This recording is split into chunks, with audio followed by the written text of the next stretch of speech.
जय गजानन. मेष राशीच्या जातकांसाठी ऑगस्ट 2026 हा महिना कसा जाणार आहे या गोष्टी आपण बघणार आहोत टॅरोद्वारे आपण प्रिडिक्शन घेणार आहोत, गायडन्स घेणार आहोत की या महिन्यामध्ये तुमच्या आयुष्यामध्ये काय अप्स अँड डाऊन येणार आहेत, काय गोष्टी घडणार आहेत हे आपण बघणार आहोत.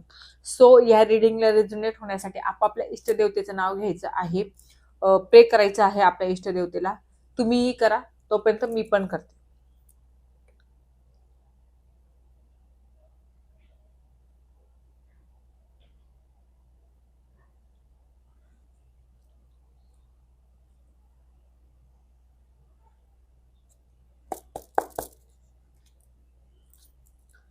आणि रेझोनेट होण्यासाठी प्लस तुम्हाला कमेंटमध्ये जय गजानन लिहायलाही विसरू नका. आता आपण ऑगस्ट 2026 ह्या महिन्यामध्ये मेष राशीच्या जातकांसाठीचं गायडन्स बघणार आहोत आपण. सगळ्यात अगोदर आपण बघून घेऊ की ह्या महिन्यामध्ये जॉबवाल्यांसाठी हा महिना कसा जाणार आहे, काय घडामोडी घडणार आहे जॉबवाल्यांसाठी. तुम्ही जे खूप पैशांच्या मागे पळत होते, जे खूप पैसा करतायत, जो वर्क तुम्ही चुकीच्या पद्धतीने करतायत, तर त्या पद्धतीमध्ये फक्त म्हणजे स्वार्थीपणा लक्षात घेऊन तुम्ही जे वर्क करतायत त्याच्याने तुम्हाला काहीच फळ मिळणार नाही. उलट जे होईल ते चुकीचंच होणार आहे. किंवा तुम्हाला जर काही व्यसन असेल तर व्यसनापासून तुम्हाला दूर राहायचं आहे, कारण व्यसनामुळे तुम्हाला तुमच्या जॉबवरही प्रॉब्लेम येऊ शकतो.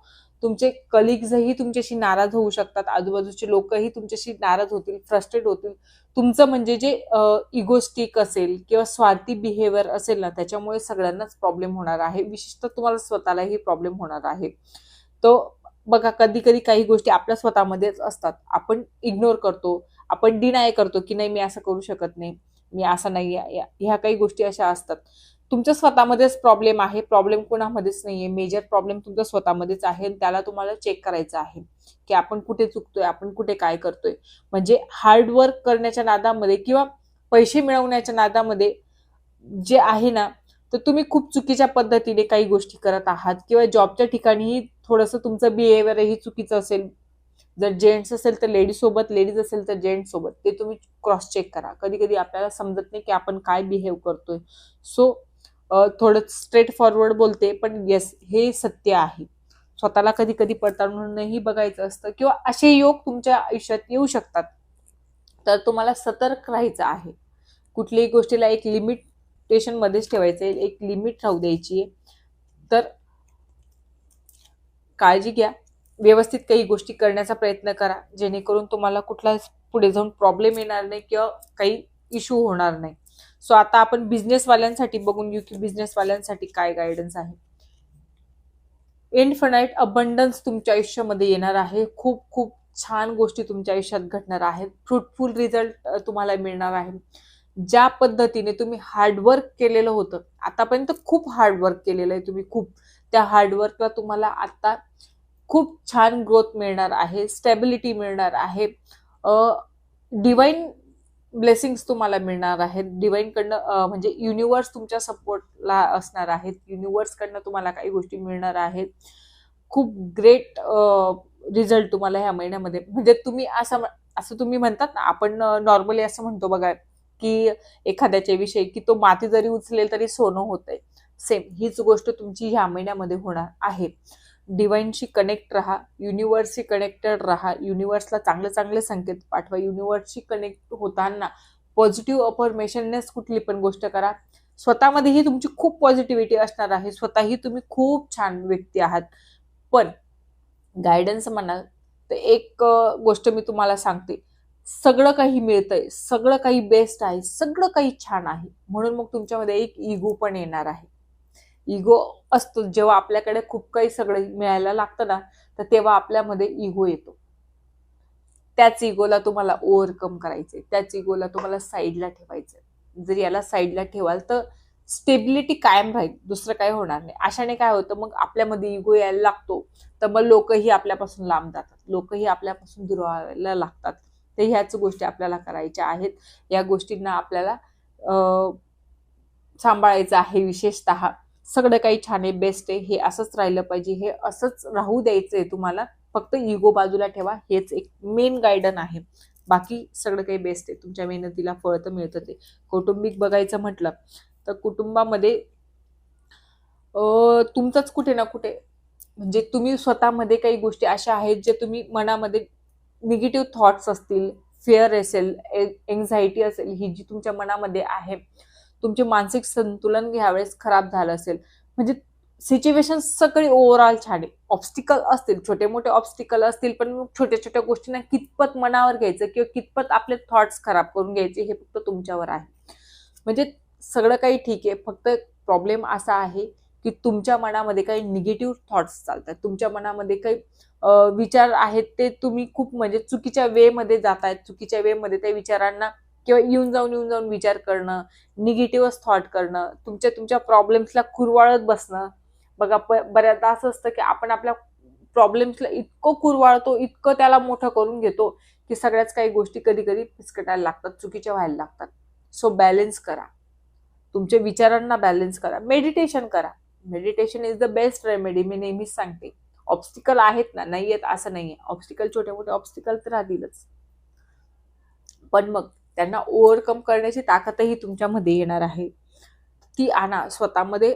प्युरिटी आहे, तुम्ही एकदम प्युअर सोल आहात. सगळ्या काही म्हणजे तुमच्या विचारांना जर तुम्ही पॉझिटिव्ह केलं तर सगळंच काही पॉझिटिव्ह होणार आहे, सगळंच काही छान होणार आहे. मनाला बॅलन्स ठेवा, विचारांवर कंट्रोल आणा, विचारांवर पॉझिटिव्ह विचार करा. प्रत्येक गोष्टीमध्ये, प्रत्येक प्रॉब्लेम मध्ये एक पॉझिटिव्ह विचार करण्याची सवय स्वतःमध्ये लावून घ्या. सगळं काही छान होईल, सगळं काही पॉझिटिव्ह होईल, बेस्ट होईल. आता आपण कपलच्या बाबतीमध्ये, रिलेशनशिपच्या बाबतीमध्ये जाणून घेऊ. येस, तुम्ही जो आतापर्यंत काही गोष्टी छान करून ठेवलेल्या होत्या, त्या गोष्टी सगळ्या चुकीच्या होत आहेत. तुमचेच काही असतील, म्हणजे तुमच्या पार्टनरच्या विषयी विचार जर कराल तर पार्टनर थोडासा तुमच्याशी म्हणजे निगेटिव्ह वे मध्ये आहे. तुम्ही जर पार्टनरचा विचार केला असता किंवा तुम्हीही जर तुम्ही तुमचा स्वतःला ठेवत असाल तर तुम्ही तुमच्या पार्टनरशी लॉयल नाही आहेत, तुमची मनस्थिती खराब आहे. जो तुमच्या रिलेशनशिपमध्ये एक विश्वासाचा ब्रिज होता तो तुटलेला आहे. सगळ्या काही गोष्टी खराब होत आहेत, कुठे ना कुठे तुमच्यामुळे पण होत आहेत. तुमच्या मनामध्ये काही निगेटिव्ह थॉट्स तुम्ही करून ठेवलेले आहेत तुमच्या पार्टनरच्या बाबतीमध्ये. जर ह्या काही गोष्टी क्लिअर केल्या, तुमच्या मनामध्ये पार्टनरच्या बाबतीमध्ये काही निगेटिव्ह थॉट्स असतील, त्यांना तुम्ही परत परत विचार करत असाल तर मला वाटतं हे फक्त तुमच्यापर्यंतच आहे. पार्टनरच्या त्या गोष्टी नसतील, पण पार्टनरच्या मनात त्या गोष्टी नसतील, पण ह्याही गोष्टी तुम्ही फील करतायत. म्हणजे बऱ्याचदा असतं ना की समोरच्याच्या माइंडमध्ये पण नसते एखादी गोष्ट, पण आपल्याला वाटतं की हा आपल्याविषयी असा विचार करत असेल, की याच्या मनामध्ये आपल्याविषयी हा थॉट असेल, तर तो थॉट जो आहे तो क्लिअर करायचा आहे. बऱ्याचदा बोलून सगळे मार्ग मोकळे होतात, बोलून सगळे मार्ग क्लिअर होत असतात. आहेत प्रॉब्लेम नाही आहेत असं नाहीये, प्रॉब्लेम आहेत. पण एक असतं ना की अंधारानंतर पण एक उजेडची छोटीशी किरण पण मिळाली ना तर त्याच्याने ही व्यक्ती रस्ता पार करून जातो. तर निगेटिव्ह थॉट्सला लांब ठेवा, निगेटिव्ह गोष्टींना लांब ठेवा. तुमच्यामध्येच प्रॉब्लेम आहे, तुमचे प्रॉब्लेम्स तुम्ही स्वतः बघा. तुमच्या प्रॉब्लेमला स्वतःच तुम्ही एक्झामिन करा की काय प्रॉब्लेम आपल्यामध्ये आहे की आपल्या थॉट्समध्ये आहे. बोलून सगळ्या गोष्टी क्लिअर होतात, पण बोलताना हार्शली बोलू नका, पोलाइटली बोला. कारण रिलेशनशिप ही खूप, आपण म्हणतो ना की पती पत्नी असेल किंवा कुठलंही स्त्री पुरुषचं हे रिलेशन असतं ना, हे काचेच्या भांड्यासारखं असतं. एकदाचा तडा गेला म्हणजे तो कायमचाच प्रॉब्लेम होतो, कायमचाच ब्रेक होतो. त्याच्यामुळे काही गोष्टी छान पद्धतीने करा, व्यवस्थित हँडल करा. हेल्थच्या बाबतीमध्ये जर विचार केला असता तर आतापर्यंत तुम्ही जे स्वतःच सहन करत होते, स्वतः तुम्ही ज्या गोष्टी आतापर्यंत बऱ्याचशा काही गोष्टी करत आले, बऱ्याचशा काही गोष्टी तुम्ही सहन करत आले, आता ते खूप ओव्हर झालेलं आहे. आता खूप हद्दपार झालेली आहे. आता तुमच्या हातात काहीच नाही. म्हणजे तुम्ही जे चुकीच्या पद्धतीमध्ये तुमचे डिसिजन्स असतील ते चुकीच्या पद्धतीने घेतले गेलेले आहेत तुमच्याकडनं. हेल्थच्या बाबतीमध्ये असेल, जे तुम्हाला कोणी सांगितलं असेल की हे खाऊ नको, डायबिटीज आहे, पण तुम्ही ते मुद्दामून केलं असेल. हे करू नको, ते करू नको, किंवा तुमच्याकडनं स्वतःकडनंच कधी कधी काही गोष्टी चुकीच्या झालेल्या आहेत. तर पैसा आहे, पैसा नाहीये असं नाहीये तुमच्याकडे. पैशाच्या जोरावर तुम्ही बऱ्याचशा गोष्टी करू शकतात, पण आता जे आहे तुमची कंडिशन तुमच्या स्वतःच्या हातामध्ये राहिलेली नाहीये. तुम्हाला कोणीतरी तिसऱ्या चौथ्याची गरज पडणारच आहे आणि मिळतील. लोकही तसे मिळतील, विश्वास ठेवा आजूबाजूला. एक तर सायकोलॉजिस्टकडे जा. कधी कधी तुमचं मनही थोडंसं डॅमेज असेल, मनामध्ये काही गोष्टी तुमच्या चुकीचे चालू असतील, जे सायकोलॉजिकली डिस्टर्ब असाल, माइंडली थोडं डिस्टर्ब झालेले असाल, तर त्या गोष्टींना तुम्हाला क्लिअर करायला युनिवर्स संधी देणार आहे. संधी म्हणजे असं, आता तुमच्या स्वतःच्या हातात काही नाहीये, तुम्हाला बाहेरून मदत घ्यावी लागणार आहे. बाहेरून काही गोष्टी करून घ्यायच्या आहेत आणि मिळणार नाही असं नाही, खूप चांगली मदत मिळणार आहे. सो जर गायडन्स अजून म्हणाल याच्यामध्येच, तर हो, जर तुम्ही दुसऱ्याची मदत घेतली तर सगळंच काही फ्रुटफुल रिझल्ट तुम्हाला मिळणार आहे. सिच्युएशन जरी तुमच्या हातात नसली पण दुसऱ्याच्या हातात आहे, दुसरा तुम्हाला खूप काही चांगल्या काही गोष्टी करून देऊ शकतो, ही पण गोष्ट आहे तेवढीच. रिझल्ट मिळेल, छान रिझल्ट मिळेल. दुसऱ्या कोणाचा तरी एखाद्या चांगल्या फॅमिली मेंबरचा सल्ला घ्या, फ्रेंड सर्कलमध्ये सल्ला घ्या, एखादा गुरुतुल्य तुमचे कोणी असतील तर त्यांचा सल्ला घ्या आणि ट्रीटमेंट पुढे चालू करा. सगळंच काही बेस्ट होईल. आता ओव्हरऑल महिना कसा आहे? ओव्हरऑल महिना थोडासा अप्स अँड डाऊनचाच आहे. ओव्हरऑल महिन्यामध्ये आपण बघितलं की काही गोष्टी खूप छान आहेत, जसं बिझनेसवाल्यांसाठी खूप खूप बेस्ट आहे. हेल्थचा जर तुम्ही दुसऱ्या कोणाचा सल्ला घेतला तर हेल्थ पण तुमची खूप छान होईल, पॉझिटिव्ह रिझल्ट मिळतील. रिलेशनशिपमध्ये खराब आहे, नोकरीमध्ये खराब आहे, तर अप्स अँड डाऊनचा महिना आहे.